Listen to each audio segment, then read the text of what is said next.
Shalom saudara pemirsa yang dikasihi oleh Tuhan. Sukacita besar kembali jika saudara masih merindukan program ini terus mengudara. Dan saya percaya saudaraku, ada program-program yang Tuhan selalu janjikan kepada saudara. Karena saya percaya mungkin saudara tidak akan pernah mampu mendengar suara Tuhan, tetapi saya percaya program Cahaya Kasih ini salah satu suara Tuhan. Dan saya percaya jika suara Tuhan itu bergema, Alkitab berkata, Dia sebutkan terang, maka terang itu jadi. Dia sebutkan itu bumi-bumi jadi. Dia sebutkan tumbuh-tumbuhan jadi. Artinya apa? Waktu engkau masih mendengarkan firman Tuhan, sesuatu akan terjadi. Penyakitmu disembuhkan, pemulihan terjadi akan saudara alami, dan ikatan dosa Tuhan akan lepaskan dari hidup saudara. Mari seperti biasa saudara kita membaca dalam Lukas 20:12, maksud saya 16-21. Lukas 12 ayat yang ke-16 sampai 21. Kemudian ia mengatakan kepada mereka suatu perumpamaan, katanya, ada seorang kaya, tanahnya berlimpah-limpah hasilnya. Ia bertanya dalam hatinya, apakah yang harus aku perbuat? Sebab aku tidak mempunyai tempat di mana aku dapat menyimpan hasil tanahku. Lalu katanya, inilah yang akan aku perbuat. Aku akan merombak lumbung-lumbungku, dan aku akan mendirikan yang lebih besar, dan aku akan menyimpan di dalamnya segala gandum dan barang-barangku. Sesudah itu aku akan berkata kepada jiwaku, hai jiwaku, ada padamu banyak barang tertimbun untuk bertahun-tahun lamanya. Beristirahatlah, makanlah, minumlah, dan bersenang-senanglah. Tetapi firman Allah kepadanya, hai engkau orang bodoh, pada malam ini juga jiwamu akan diambil daripadamu, dan apa yang telah kau sediakan untuk siapakah itu nanti? Kemudian demikianlah jadinya dengan orang yang mengumpulkan harta bagi dirinya sendiri, jikalau ia tidak kaya di hadapan Allah. Saudara pemirsa yang dikasihi oleh Tuhan, bekerja dan belajarlah sekuat mungkin, seolah-olah hidup ini masih kita alami 100 tahun lagi. Tetapi ingatlah Tuhan, layani dengan sungguh-sungguh, seolah-olah sebentar lagi kita akan dipanggil oleh Tuhan. Saudaraku, ada sebuah ilustrasi yang menarik. Suatu ketika ada pemabuk ini. Pemabuk ini berhadapan dengan seorang pendeta. Pendeta bilang, hai bung, bertobatlah bung, supaya masuk surga. Pak pendeta, katanya, bilang dia, nanti kalau aku di depan surga, gua akan ketok-ketok pintu surga. Gua ketok-ketok pintu surga. Gua ketok-ketok pintu surga. Supaya apa? Supaya orang yang ada di dalam surga, dia akan berkata, hei, siapa ketok-ketok? Jangan berisik. Kalau masuk, masuklah, jangan di luar. Katanya begitu, saudaraku. Hai, ini surga, bukan rumah. Dan saya percaya saudaraku, setiap orang merindukan surga. Tapi surga bukan sesuatu yang kita, saudaraku, pikirkan untuk sesuatu yang jauh untuk kita dapatkan. Sebenarnya kekristenan, jika engkau percaya Kristus, surga itu pasti. Saudara yang terkasih dalam Tuhan, apa sih dosa dari orang kaya ini? Dirinya berkata kepada dirinya sendiri. Rupanya saudaraku, soal harta bagi Yesus itu sangat serius. Perhatikan baik-baik. Dalam Kisah 5 ayat yang ke-5 disebutkan begini, ketika mendengar perkataan itu rebalah Ananias dan putuslah nyawanya. Maka sangatlah ketakutan semua orang yang mendengar hal itu. Soal harta bagi Allah serius, saudaraku. Kata harta dalam bahasa asli itu disinggung tentang kadar emas. Diibaratkan dengan emas itu harta. Ya, apa bedanya harta dunia dengan harta dari Tuhan? Itu tergantung dari sebuah kadar. Kalau datangnya dari Tuhan, emas itu 24 karat, itu yang murni. Artinya apa? Kalau kita dapat harta dari Tuhan, saudaraku, maka tidak ada embel-embel yang lain. Dapat harta, bini nggak tambah. Dapat harta, nggak tambah sombong. Dapat harta, tidak ada karatnya, murni. Coba kalau saudara datang dari dunia, betul nggak saudaraku? Ya, kadarnya mungkin cuma 20. Emasnya, saudaraku, ya, sedikit, tambahnya banyak. Ada besinya, ada aluminiumnya, begitu kan? Ada kuningannya, begitu. Dapat harta, bini banyak. Dapat harta, saudaraku, sombongnya gede. Dan saya mengerti, saudara mungkin berkata, iya Pak Pendeta, kenapa saya kaya tapi rumah tangga saya berantakan? Jangan-jangan itu harta, bukan datang dari Tuhan. Saudara perlu tahu di sini ayat yang 8 dan ayat yang ke-9, ya, disinggung dengan pernyataan Yesus, ya. Aku berkata kepadamu, setiap yang mengakui aku di depan manusia, Anak manusia juga akan mengakui dia di depan malaikat-malaikat Allah. Tetapi barang siapa menyangkal aku di depan manusia, ia akan disangkal di depan malaikat-malaikat Allah. Perhatikan baik-baik saudaraku, ya, Tuhan masih izinkan kita menyentuh segala sesuatunya. Harta, pangkat, jabatan. Kalau saudara melihat di sini tadi, di dalam Lukas 12 ini, perhatikan. Di ayat yang mulai ayat yang ke-16, saudaraku, Tuhan izinkan ayat 17, ia bertanya dalam hatinya. Harta masih menyentuh bukan hati di sini, menyentuh tubuh. Tuhan biarkan. Ya. Ada banyak orang ya kaya, saudaraku, sombong. Tuhan biarkan masihan. Kedua, harta ini menyentuh hati. Makanya saudaraku, kalau omset turun, sedih orang. Betul nggak? Pertanggung bulan, sedih orang. Harta masih menyentuh hati. Tapi kalau harta sudah menyentuh roh Tuhan, cut. Oleh sebab itu ayat dalam Matius 19 ayat yang ke-16, mari perhatikan baik-baik. Ada seorang datang kepada Yesus dan berkata, Guru, perbuatan baik apakah yang harus kuperbuat untuk memperoleh hidup yang kekal? Dalam bahasa asli bukan hidup yang kekal. Seolah-olah harta yang di bumi ini adalah sesuatu yang kekal, bisa dinikmati di sini. Hari ini saya ingin memberikan tema khotbah yang diilhami Roh Kudus, bahwa dunia ini belum akhirat. Saya kasih tahu, dunia ini belum akhirat. Kalau harta masih menyentuh dagingmu, silakan masihan.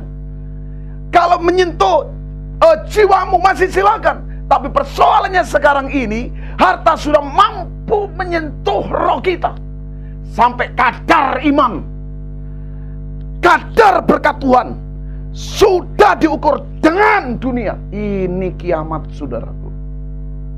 Udah lihat, gerejamu diberkati Tuhan ya. Karena apa? Karena kaya. Wah, saudaraku, kekayaan Tuhan tidak diukur dengan itu. Ini yang saya sebut, saudaraku, harta Tuhan, harta surga diukur dengan harta dunia. Kalau harta dunia sudah menyentuh roh, hati-hati. Maka ada banyak orang Kristen, pelayanannya diukur daripada daging ini, dari uang ini. Roh tidak bisa tersentuh oleh dunia ini. Roh hanya bisa disentuh oleh roh. Berapa banyak kita lihat gereja-gereja sekarang ini, saudaraku, mengukur pelayanan dengan daging, mengukur urapan dengan daging, mengukur hadirat Tuhan dengan daging. Roh tetap roh. Oleh sebab itu, di dalam Matius 19 ayat yang 16 ini, kata hidup yang kekal disebut dengan ainoios. Hidup yang kuhidupi dunia ini, inilah akhiratku, inilah kedudukanku, inilah surgaku. Dengan kata lain, saudaraku, dia tidak sadar bahwa dunia ini belum akhirat. Sehingga jangan heran, saudaraku, orang mati-matian pertahankan, kejar harta, kedudukan, dan nama besar. Makanya Yesus berkata dalam ayat yang ke-20, hai kamu orang bodoh, hari ini rohmu gue ambil. Saudaraku yang kekasih dalam Tuhan, bukan berarti kita hidup di dunia ini hidup sembarangan, serampangan, tanpa tujuan. Tapi ada sesuatu maksud. Kalau dunia ini belum akhirat, apa yang harus kita lakukan untuk Tuhan? Apa? Bukan mengejar harta, tapi mengejar siapa yang punya harta sesungguhnya. Haleluya. Dunia ini belum akhirat. Jangan kau putuskan sesuatu bahwa dunia ini final. Di balik kematian ada kehidupan. Saudaraku, apa yang harus kita lakukan kalau kita sadar dunia ini belum akhirat?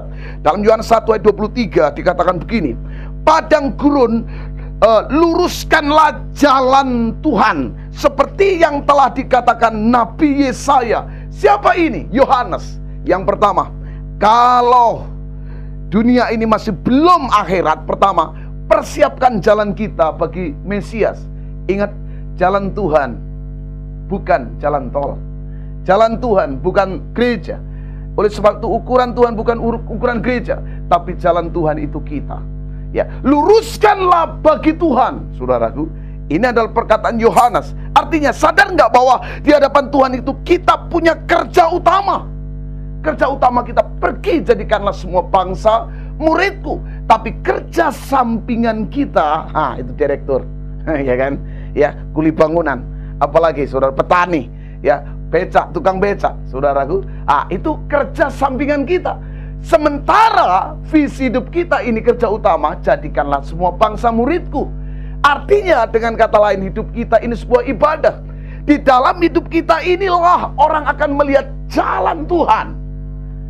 Oleh sebab itu saudaraku yang kekasih dalam Tuhan, kenapa Allah butuh kita untuk mempersiapkan kedatangannya, saudaraku, atau jalannya? Karena satu hal, saudaraku, bahwa Tuhan itu tidak bisa berjalan di sesuatu yang bengkok. Dan dunia ini cenderung, saudaraku, cenderung sudah bengkok, dan Allah tidak bisa melalui jalan itu.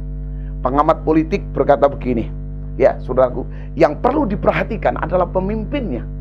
Ya, kenapa pemimpinnya? Pemimpinnya sudah bengkok, bagaimana yang di bawahnya? Pasti juga bengkok.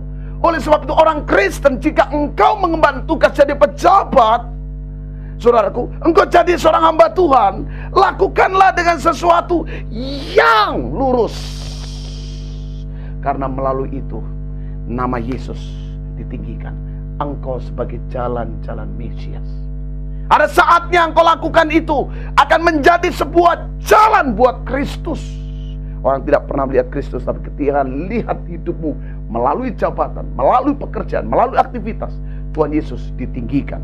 Saudaraku, jalan Tuhan sudah dimanipulasi sekarang ini. Kalau saudara lihat dalam Kisah Rasul 16 ayat yang ke-16, Kisah Rasul 16 ayat 16 sampai 18. Pada suatu kali ketika kami pergi ke tempat sembahyang itu, kami bertemu dengan seorang hamba perempuan yang mempunyai roh tenung. Dengan tenung-tenungannya memperoleh penghasilan besar. Ia mengikuti Paulus dan kami dari belakang sambil berseru, katanya, orang-orang ini adalah hamba Allah yang maha tinggi. Mereka memberitakan kepadamu jalan kepada keselamatan. Hal itu dilakukan berapa hari lamanya.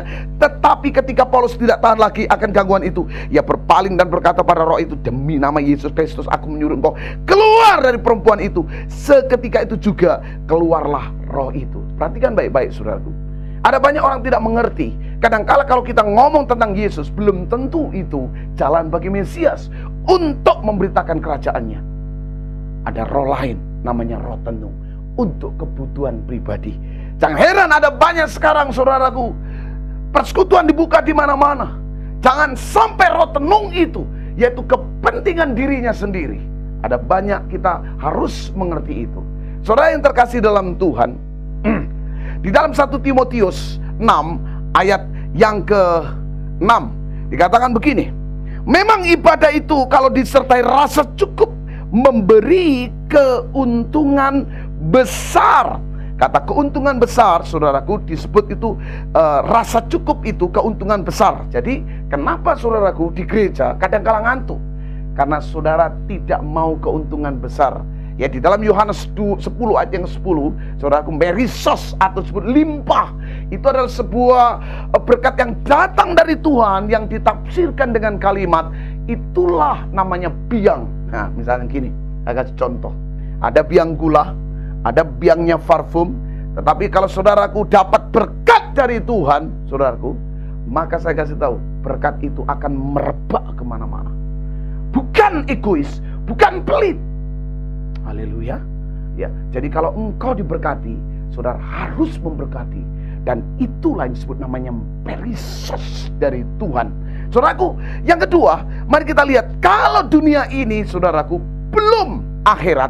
Dalam Matius 25 ayat yang ke-40, dan raja itu akan menjawab mereka, aku berkata kepadamu, sesungguhnya segala sesuatu yang kamu lakukan untuk salah seorang daripadaku yang paling hina ini, kamu telah melakukan untuk aku. Yang kedua, saudaraku, kalau dunia ini belum akhirat, yang kedua, tabur benih pada sasaran yang tepat. Kalau saudara nanti membaca di dalam Matius 13, ada, saudaraku, tanah, yaitu jalan, tanah yang berbatu, dan tanah semak duri. Ada banyak orang berpikir, saudaraku, bahwa terlalu banyak orang komplain tentang benih firman. Padahal tanah hati kita ikut menentukan kita bertobat atau tidak. Ya, ada banyak orang menerima firman Tuhan, tetapi justru malah sombong. Menerima berkat firman, justru tambah sok rohani. Menerima berkat Tuhan, akhirnya jadi Taurat baru. Justru firman Tuhan kalau ada di dalam hidup kita, maka taburan itu akan membawa buah kasih, buah kerendahan hati. Saudara perlu tahu, saya tidak percaya sampai detik ini, ya, bahwa segala sesuatu karena kebetulan. Tidak mungkin. Segala sesuatu itu punya kadar sebuah alasan. Kenapa kita harus banyak menabur di dunia ini? Ya, karena apa? Karena surga itu ada tempat tulean. Surga itu tempat tulean. Naburnya kapan? Sekarang. Ya, di dunia ini untuk menabur. Senyum saja di bumi ini, saudaraku, banyak saudara tabur senyum. Kalau nggak percaya, ya, masuk gang RT, senyum banyak. Selamat sore, selamat malam, saudara, saya banyak senyum. Dan sampai hari ini, puji Tuhan, banyak yang senyum sama saya. Dengan kata lain, saudaraku, surga nanti tempat tuean, bukan untuk tempat taburan. Saatnya sekarang menabur, karena bumi ini belum akhirat. Saudara yang terkasih dalam Tuhan, yang dalam Matius 25 ayat 37 ayat 38 disinggung dengan kalimat begini, maka orang-orang benar itu akan menjawab, katanya Tuhan, bila mana kami melihat engkau lapar dan kami memberi engkau makan, dan haus dan kami memberi engkau minum, bila mana kami melihat engkau sebagai orang asing dan kami memberi engkau tupangan atau telanjang dan kami memberi engkau pakaian. Loh, orang benar ini, saudaraku, orang benar ini, dia nggak sadar apa yang dilakukannya waktu di surga. Ya, tetapi Yesus mengingatkan, kau pernah jam ini di tempat ini, waktu situasi ini kau melakukan untuk aku. Nah, kadang-kala saya, saudaraku, ketika aku membaca ayat ini, saya menangis. Suatu ketika saya pelayanan waktu itu, dengan cara yang cukup jauh, motor sudah mogok, hujan deras, saya dorong, saudaraku. Saya sampai nangis, Tuhan Yesus tidak berubah. Saya tidak sadar, suatu ketika apa yang kami lakukan ini, itu akan diperhitungkan di Tuhan sana. Tuhan akan berkata, tahu nggak, nak, kenapa kau sekarang ada di Jakarta? Sebab waktu itu kamu melakukan jam ini, di tempat ini, kau melakukan itu untuk aku. Suatu ketika saya nggak punya uang sama sekali. Dan ketika itu saya pelayanan dalam gereja yang tidak banyak orangnya, kecil. Dan saudaraku, Tuhan berkata kepada saya, berikan semuanya, seluruh isi dompet saya kami kasihkan kepada dia, saudaraku. Dan masih ingat saya waktu itu. Dan ketika gereja yang kami layani, saudaraku, yang kami gembalakan, membutuhkan uluran tangan, saat itu ada orang yang memberikan seluruh dompetnya, isi dompetnya. Dia katakan, Pak Pendeta, buka isi dompet saya dan itu untuk gereja ini. Saya mengerti segala sesuatu. Rupanya saudara, apa yang kita tanam di sini, sebenarnya surga itulah tempat tuaian. Kau tidak akan pernah menuai di bumi ini kalau engkau belum merasakannya. Bukan, Alkitab berkata bukan hanya di bumi ini engkau menerimanya, tapi di surga nanti engkau akan menerimanya. Saudaraku, suatu ketika kami melayani di Teran. Ya, di Teran itu, saudara, sampai kami harus tidur di hutan, saudaraku. Saya pikir melayani Tuhan kok seperti ini, Tuhan. Saya pikir Tuhan itu tidak pernah berhutang. Suatu ketika saudara akan menangis di hadapan Yesus. Karena apa? Saudara akan melihat ditayangkan satu film besar pada saat engkau melayani Tuhan, tetapi engkau tetap setia. Saudara, saya pernah melayani, saudaraku, kurang lebih 60 km. Saya harus dorong itu sepeda motor butut, saudaraku, dalam keadaan tanah liat yang begitu tebal karena kena siram hujan. Di situ saya menyadari bahwa Tuhan itu kenapa membawa saya ke Jakarta dan membawa saya ke luar negeri. Dan saudaraku, ada sesuatu yang saya tanam di sana, ya, dan aku raih di Jakarta. Dan suatu ketika bukan hanya di Jakarta saya raih, di surga akan saya raih. Saudara akan menangis dan berkata, Tuhan, saya nggak pernah lakukan itu. Kapan? Engkau tidak pernah ingat, tapi Tuhan ingat kepadamu. Apa yang kau tabur di bumi ini, tuaiannya di surga. Yang terakhir, saudaraku yang kasih dalam Tuhan, di dalam Markus 8 ayat yang ke-33 dikatakan begini, maka berpalinglah Yesus dan sambil memandang murid-muridnya, ia memarahi Petrus, katanya, "Nyala iblis, sebab engkau bukan memikirkan apa yang dipikirkan Allah, melainkan apa yang dipikirkan manusia." Yang dipikirkan manusia hanya dunia, tidak pernah memikir surga. Saudara lihat, bumi ini belum akhirat. Yang ketiga, kalau bumi belum akhirat, perangi nafsu dagingmu ini. Saudaraku, surga itu gambaran pesta. Sekali lagi, surga itu gambaran pesta. Ketika Tuhan mengundang orang lain, sampai Tuhan memaksa mereka. Kenapa sih? Karena surga itu gambaran pesta. Pesta itu sama dengan undangan, betul nggak? Satu ketika teman saya ngundang orang, saudaraku, ya, yang diundang nggak datang-datang. Saya tanya sama dia, John, apakah waktu kamu diundang kamu datang? Enggak sih om, katanya. Loh, iya, karena kamu ngundang orang, kamu diundang orang nggak pernah datang, ya. Makanya kamu ngundang orang lain nggak datang kepadamu. Saya kasih tahu, surga itu ada hukum undangan. Kenapa doa-doamu tidak dijawab? Selama ini, saudaraku, setiap kali gembalamu aja, ayo bro ke gereja, aduh Pak Pendeta sibuk, ya. Ketua sel ngomong, ayo ses kita ikut komsel. Aduh, anak saya yang terakhir tuh gak bisa ditinggal, katanya. Saudaraku, semakin engkau diundang Tuhan melalui hamba-hambanya, engkau tidak pernah datang. Dan suatu ketika Anda menghadapi masalah, saudara undang Tuhan. Tuhan bilang, kamu aja gua undang gak mau datang, aku kau undang pun gak akan datang. Karena hukum surga itu adalah hukum undangan. Oleh sebab itu, perangi nafsu kita ini. Ketika roh kita mulai menyala, saya kasih tahu, maka saat itu jangankan saudara diundang, saudaraku, nggak diundang pun akan cari dia. Saudara yang kasih dalam Tuhan, rupanya hidup yang dikehendaki oleh Allah adalah hidup karena berpaling. Hidup yang dikehendaki oleh Allah adalah hidup yang berpaling. Berpaling dari dosa menuju Allah. Ingat, kata berpaling itu sangat berbahaya. Istri Lot hanya karena berpaling jadi tiang beton, apalagi tiang garam, apalagi dia tinggal di Sodom. Saudaraku, ada banyak orang Kristen sekarang bukan berpaling, ikut serta dalam judi, itu nanti jadi tiang beton. Saudaraku, haleluya. Saudara yang terkasih dalam Tuhan, kenapa kita harus menang melawan nafsu daging kita ini? Dalam Efesus 6 ayat yang ke-13 dikatakan begini, sebab itu ambillah seluruh perlengkapan senjata Allah, sebab kamu dapat mengadakan perlawanan pada hari yang jahat dan tetap berdiri, supaya kamu menyelesaikan segala sesuatu. Ingat saudaraku, dunia yang di mata Allah ini adalah kondisi siaga satu. Kapanpun kita terjadi peperangan roh, berkat orang-orang yang hidup, yang suka berpaling kepada roh dan meninggalkan daging, berkatnya perlengkapan senjata Allah. Memang orang berkata Indonesia kondusif, tapi di hadapan Allah kita ini menghadapi siaga satu. Perang melawan nafsu kita. Ini yang disebut namanya musuh dalam selimut.